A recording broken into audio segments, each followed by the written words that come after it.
एक मोठी बातमी आहे। भोंदूबाबा खराची शिर्डीमधल्या कोट्यवधींच्या मालमत्तेमध्ये भागीदारी असल्याचं कळतंय। शिर्डीतील सिल्वर ओक लॉन्समध्ये खराची भागीदारी होती। शिर्डीमध्ये खराच्या अनेक मालमत्ता असल्याची देखील चर्चा रंगली आहे। भोंदूबाबा अशोक खराचे शिर्डीमध्ये देखील मोठी मालमत्ता जी आहे ती समोर येते।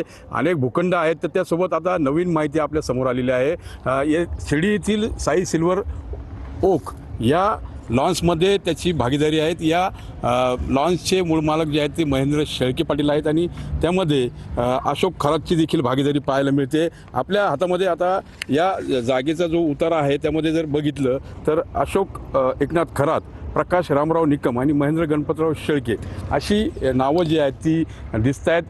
सामायिक हे क्षेत्र आहे, जवळपास 48 गुंठे क्षेत्र आहे आणि या सिल्वर ओक लॉनसोबत मागच्या साईडला जर बघितलं काही फ्लॅट आहेत, काही रो हाऊसेस देखील आहेत आणि कोट्यवधीची ही जमीन आहे। त्यासोबत जर आपण याची जर आजच्या बाजारभावाप्रमाणे जर मूल्य बघितलं तर ते 50 कोटींहून अधिक आहे। एकंदरीत जर बघितलं तर विश्वासांची देखील आता चौकशी यासाठी टीमकडून होण्याची शक्यता आहे। मनोज गाडेकर, TV9 मराठी, शिर्डी, अहिल्यानगर।